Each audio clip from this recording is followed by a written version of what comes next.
General Hospital. Jason and Anna close in on a dangerous truth as Jocelyn's double life teeters on the edge. Port Charles finds itself once again on the precipice of upheaval, but this time the storm brews beneath the polished facade of academia and covert intelligence.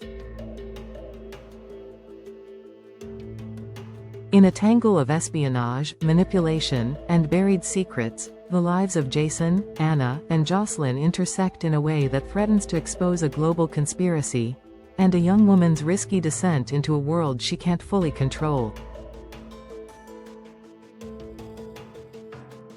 While the town's attention is scattered by more immediate family dramas and romantic entanglements, Anna Devane grows increasingly obsessed with uncovering what she believes to be a catastrophic misuse of scientific research.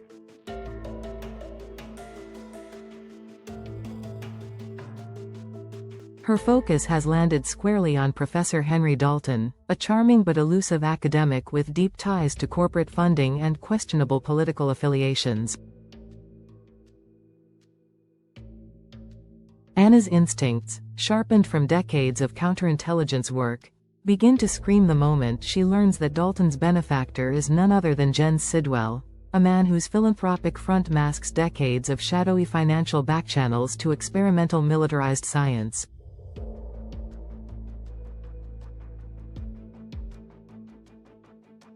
With concern mounting for her niece Emma, who recently interned at the same research facility, Anna quietly enlists Jason Morgan to operate outside official channels.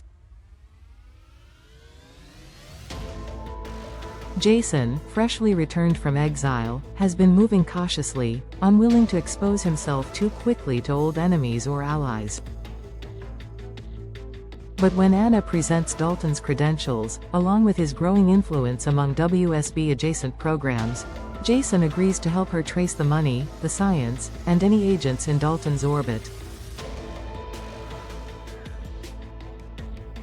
What neither of them anticipates is that one of those agents is someone Jason knows all too well. Jocelyn Jacks has spent the past several months leading a double life.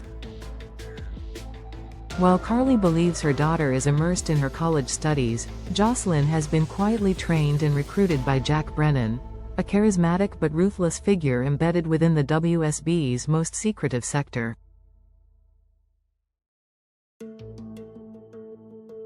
Brennan painted the WSB as an elite force for justice, a weapon of precision against global corruption, and appealed to Joss's pain, using the death of her boyfriend Dex as a springboard to sell her a mission greater than her grief.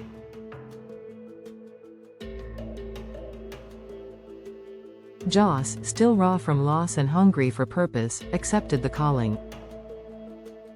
Her induction into the agency was masked under a "study abroad" initiative.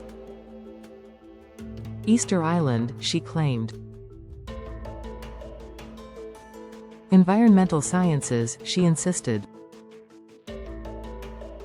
But Jason, who saw her briefly at a fundraiser after her return, recognized the inconsistencies in her stories. The muscle memory in her movements. The alertness in her eyes. He knew the signs. He wore them himself for years. Yet he remained silent, choosing instead to quietly monitor her. What he didn't expect was that her work could be tied directly to the very man Anna had asked him to take down. As Jason and Anna begin tracking Dalton's research into neurological weaponization, experiments masked as cognitive enhancement trials, Jason uncovers evidence that the facility is using data gathered from young undercover operatives embedded in various academic institutions.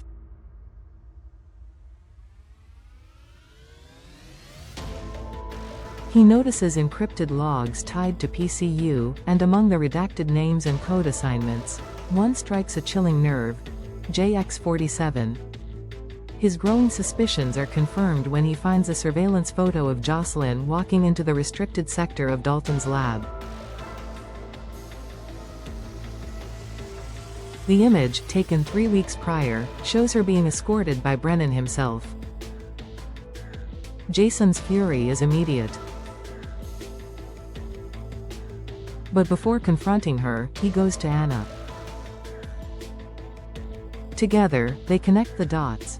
Brennan isn't just exploiting young recruits, he's using them as live assets in an experiment that may not only be illegal but psychotropically dangerous. Anna's reaction is visceral. Having once been a WSB operative, she knows how seductive and manipulative Brennan can be. She is livid that he's targeting young women and grooming them under the illusion of righteousness. She warns Jason that if Brennan has Jocelyn under his thumb, they may not have much time before she's forced into an irreversible operation, or worse. Meanwhile, Jocelyn continues to navigate her double life with growing strain. Vaughn, her WSB handler posing as a university associate, has been tightening the reins. He insists she report back with updates on Jason's whereabouts, suspecting that Jason's return could jeopardize the mission. Joss resists, but Vaughn reminds her that defying orders could be seen as treason by WSB command.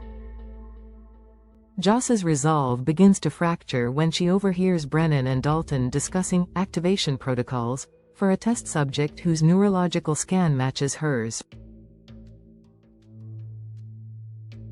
Suddenly, everything she believed about her role shifts from noble agent to potential guinea pig. Terrified, she attempts to contact Jason, but Vaughn intercepts the call. Back in Port Charles, Carly begins noticing subtle changes in her daughter: late-night disappearances, strange texts, evasive answers. When she bumps into Vaughn at the nurses' ball and he introduces himself as a faculty advisor from PCU, alarm bells ring. Carly doesn't buy his story, especially when she sees how stiffly Jocelyn reacts to his presence. Driven by maternal instinct, Carly digs into Vaughn's background. What she finds is a trail of inconsistencies and half-buried reports that lead her to a shocking realization: her daughter isn't just in danger, she's been enlisted into a covert war. Jason and Anna, now convinced of the operation's scale, make a move to infiltrate Dalton's lab. They discover files documenting a synthetic neuroagent designed to manipulate loyalty responses in test subjects. The project, codenamed Siren Protocol, is tied directly to WSB funding and has been fast-tracked by Brennan's inner circle. In a harrowing confrontation, Jason finally corners Jocelyn outside a closed-door briefing session. She panics but doesn't run. She tells him the truth, about Brennan, about the training, about how her pain over Dex's death made her believe she was doing something meaningful. Jason listens. Then he gives her a choice: walk away and let him and Anna finish what she started, or stay and risk everything, including her freedom, her safety, and her soul. Torn between her loyalty to Brennan's cause and her growing realization of its corruption, Jocelyn hesitates. But the decision may soon be out of her hands. Carly, now armed with enough evidence to demand answers, is closing in. Anna prepares to confront Brennan directly. And Dalton, sensing that the walls are closing, activates the final phase of his experiment, which may irreparably damage every operative tied to the program, including Jocelyn. In the shadows of justice, where secrets fester and science is weaponized, the battle lines have been drawn. And for the citizens of Port Charles, especially one young woman who just wanted to make a difference, the cost of truth may be higher than anyone imagined.